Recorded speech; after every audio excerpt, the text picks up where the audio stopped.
عدلیہ کو مضبوط کرنے کی بجائے کمزور کرنے کے لیے من پسند فیصلوں کے لیے جو ترمیم لانے کی کوشش کی وہ ناکام بنا دی پاکستان تحریک انصاف مولانا اور دیگر لوگوں نے۔ اس جو ناکام بنا دی گئی ہے پی ٹی آئی بنی گئی، اس مقصد کے لیے حکومت کو مولانا فضل الرحمان کے ووٹ درکار تھے۔ درجنوں ملاقاتیں حکومتی وزراء کی وزیر اعظم کی مولانا فضل الرحمان سے ہوئی اور ہر قسم کی آفر ہوئی، اور پی ٹی آئی کی بھی درجنوں ملاقاتیں ہوئی کہ پی ٹی آئی نے ان کی امامت میں نماز پڑھی۔ لیکن یہ ملک کی بقا کا مسئلہ تھا، یہ مقصد نہیں ہے نا کہ مولانا کے صاحب کے پاس کوئی چل کے گیا یا مولانا صاحب آئے۔ جب ملک میں آئین شکنی کرتے ہوئے آئین سازی کی جائے تو پھر چھوٹے چھوٹے اختلاف بڑھا دینے چاہیے، اسی کا میں نتیجے میں یہ کامیابی ہوئی ہے۔ ناظرین، اس مقصد کے لیے مولانا فضل الرحمان کے ووٹ درکار تھے، جنہیں انہوں نے حکومت نے ہمیشہ نظر انداز کیا۔ عمران خان کی حکومت پر بھی ان کے خلاف ان سے مولانا سے لانگ مارچ کروایا اور خود نواز شریف باجوے سے ڈیل کر کے خواجہ آصف کے مطابق ملک سے فرار ہو گئے۔ فضل الرحمان کے ووٹ درکار تھا۔ جو ہی انہوں نے حکومت رات گئے اندھیرے میں مولانا فضل الرحمان کو منانے کے لیے حکومتی عہدیدار پہنچنا شروع ہوئے، اسی دوران بانی P T I Imran Khan کی ہدایت پر اسد قیصر نے اسی وقت مولانا فضل الرحمان کو انگیج کرنا شروع کر دیا اور بیرسٹر گوہر حکومت کی ملاقات میں مولانا کے پاس پہنچے اور انہیں اصل صورت حال سے آگاہ کیا۔ انہوں نے کہا مجوزہ جو ترمیم لائی جا رہی ہے اس سے سیاست دانوں کا رول ایک ٹیشو پیپر کی طرح رہ جائے گا، سیاست دانوں کا رول ختم ہو جائے گا۔ پہلے ہی جمہوریت کو لاچار کر دیا گیا ہے۔ مولانا صاحب کو ساری صورتیں اس ملاقات کے نتیجے میں مولانا فضل الرحمان نے مسودہ ملے بغیر ووٹ دینے سے صاف انکار دیا حکومت کو۔ حکومت کے بہت سارے وزراء گئے، انہوں کو مولانا کو آفر دیتے رہے، گورنرشپ لے لو، وزارتیں لے لو، اور ایک ایک بندے کی پی ٹی آئی کے رہنماؤں کے مطابق 20 سے 40 کروڑ بولی بھی لگتی رہی۔ حالانکہ مولانا کے نمبر ملا کے بھی 4 نمبر اور تھے، وہ کہاں تھے ایم این اے۔ لیکن مولانا نے کہا جب تک مسودہ نہیں پڑھوں گا، غیر مشروط حمایت نہیں کروں گا، یہ پاکستان کی بقا ہے۔ آگے ہی مولانا نے مسلم لیگ اور پیپلز پارٹی کو سیاست کے بچاتے ہوئے اپنا ووٹ بینک کے پی کے میں بہت خراب کیا، لیکن مولانا نے اس دفعہ واضح کہہ دیا کہ مسودہ ملے بغیر ووٹ دینے سے انکار کر دیا۔ پی ٹی آئی کے رابطوں کے نتیجے میں ہی مولانا فضل الرحمان اس مسودے کو پارلیمنٹ کی خصوصی کمیٹی میں لانے میں کامیاب ہو گئے۔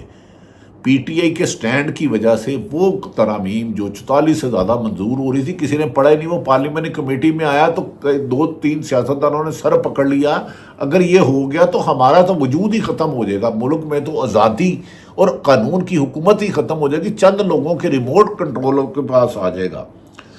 لانے میں کامیاب ہو گئے۔ اب 54 ترامیم سامنے آئی ہیں جو اس قدر خوفناک ہیں کہ عدلیہ کا بنیادی ڈھانچہ ہی تبدیل کر دیں گے اگر یہ خدا نہ خواستہ اللہ نہ کرے ہو جاتی۔ اللہ نے ایک ملک کو بہت بڑے بحران سے بچا لیا۔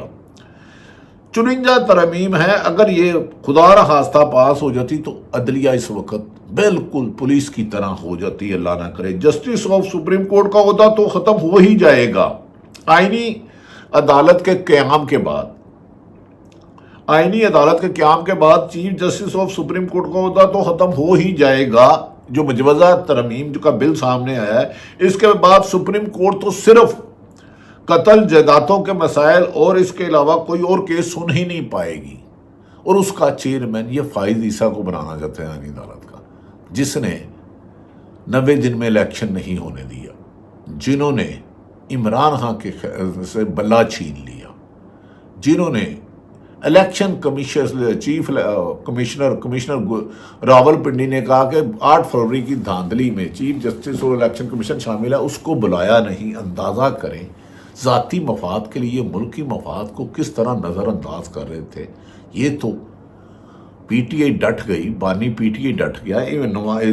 اگر مولانا کی تعریف نہ کریں گے اس حد تک کے واقعہ کر تو یہ ناانصافی ہوگی، اور اس کے بعد کئی صحافیوں کے منہ بجھ گئے جیسے بلب فیوز ہوتا ہے۔ میں حیران ہوں بھائی، ترمیم اگر عوام کی فیور میں آئے تو کرنی چاہیے، لیکن رات کے اندھیرے میں ڈاکے مار کر، رات کو تو ڈاکو لوٹتے ہیں، قانون تو عوام کی بہتری کے لیے کرتے ہیں۔ ناظرین اگر یہ ترمیم پاس ہو جاتی تو اس کے بعد سپریم کورٹ تو صرف قتل اور جائیداد کے مسائل حل کرنے لاتی اور کوئی کیس ہی نہیں سن سکتی، کیونکہ آئینی عدالت نامی چیز جسے حکومت نے جج نامزد کرنا تھا، آئینی عدالت میں جن ججوں اور چیف جسٹس کو لگایا جانا تھا وہ وزیر اعظم لگائیں گے۔ تو جو وزیر اعظم لگائیں گے جو فارم 47 کے تحت خود ہار چکے ہیں، 17 سے 20 سیٹیں لی ہیں ہارون رشید کے مطابق، انہوں نے کیا آئینی قرار آنا تھا؟ پھر تو آئین ہی 73 کا ختم کرنا چاہتے تھے جو پی ٹی آئی نے اور مولانا نے بچا لیا۔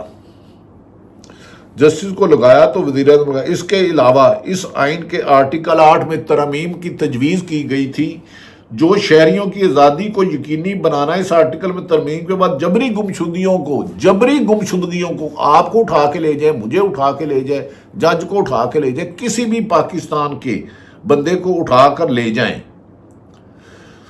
8ویں ترمیم کی گئی ہے جو شہریوں کی آزادی کو یقینی بناتا ہے۔ اس آرٹیکل میں ترمیم کے بعد جبری گمشدگی کو آئینی تحفظ دینے کی کوشش کی گئی کہ کوئی اپنے گھر میں، باہر میں، شہر میں محفوظ نہیں، کسی کی ماں بہن نہیں۔ ناظرین انبلیویبل، یہ بل پڑھ کے مولانا فضل الرحمان بھی اکے دکے رہ گئے، اور پیپلز پارٹی نے تو بے نظیر بھٹو اور ذوالفقار علی بھٹو کی سیاست کا جنازہ ہی نکال دیا۔ بلاول صاحب ہمیں آپ سے یہ امید نہیں تھی، آپ بھٹو کے نواسے تھے، بے نظیر کے بیٹے تھے، وہ تو آئین اور قانون عوام کی فلاح کے لیے کرتے تھے، آپ تو عدالت اداروں کو کمزور کرنے لگے۔ کیا نواز شریف نے آپ کو کیا دے دینا ہے؟ آپ تو کہتے تھے بلاول بھٹو صاحب نواز شریف مودی کا یار ہے، اس کو ووٹ دینا یہ ہے۔ بہرحال ناظرین اس آرٹیکل کی ترمیم کے بعد جبری گمشدگیوں کو آئینی تحفظ دینے کی کوشش کی گئی تھی جسے بہرحال ناکام بنا دیا گیا۔ غیر ملکی جریدے دی ٹائمز میں عمران خان کا انٹرویو شائع ہوا ہے۔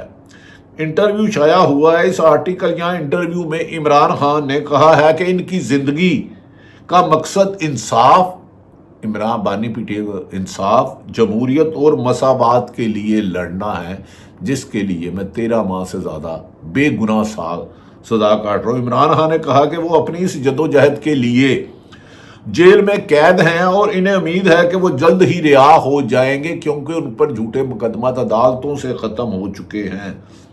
اس آرٹیکل میں دی ٹائمز کے ایڈیٹر نے اپنی طرف سے لکھا ہے کہ عمران خان نے بہت سی سیاسی لڑائیاں لڑی ہیں۔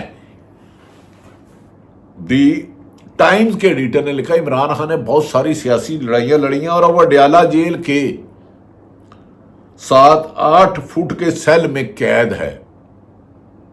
7x8 فٹ کے سیل میں قید ہے، اندازہ کریں۔ دی ٹائمز لکھتا ہے کہ عمران خان نے جیل سے آکسفورڈ یونیورسٹی کا چانسلر کا الیکشن لڑ رہے ہیں، آکسفورڈ یونیورسٹی کے چانسلر کا الیکشن لڑ رہے ہیں جس سے بعض سیاستدان آگے نہیں گزر سکتے، اور انہوں نے یہ عہد کیا ہے کہ اگر وہ آکسفورڈ یونیورسٹی عمران خان کے چانسلر بن جاتے ہیں تو آزادی ادارے رائے کی بھرپور انداز میں لڑیں گے۔ ناظرین یہ وہ بات ہے کہ عمران خان نے پچھلے 2.25 سال اور چند صحافیوں نے جتنا ظلم برداشت کیا ہے، حکومت کا ہر حربہ ناکام ہو گیا، ان کی ہر سازش حکومت کے اپنے خلاف ہی ناکام ہوئی، جس سے انہوں نے ہزارے رائے کو ختم کرنا چاہا، اس میں کافی حد تک کامیابی ہو گئی۔ پی ٹی آئی کو ختم کرنا چاہا، ہر وقت نے آنے والے وقت میں گزرے وقت سے عمران خان کی مقبولیت اتنی بڑھ گئی کہ آج الیکشن جیتے تو وہ شاید کلین سویپ کر جائیں، شاید۔ ناظرین یہ وہ صورتحال ہے کہ پاکستان ایک بہت بڑے غیر آئینی کام کو آئینی کرنے کے میں آج حکومت ناکام ہوئی۔ یقیناً اس کا کریڈٹ پی ٹی آئی، مولانا فضل الرحمان اور ان لوگوں کو جاتا ہے جنہوں نے اس اندیکھی انسانوں کی گمشدگی کو بھی کیا تھا۔ یہ نون لیگ کے جیسے 98 میں انہوں نے سپریم کورٹ پر حملہ کیا، ایک اور حملہ سیاہ ان کے اوپر مہر ہو گئی ہے۔ اللہ تعالیٰ پاکستان کا حامی و ناصر ہو۔ پاکستان زندہ۔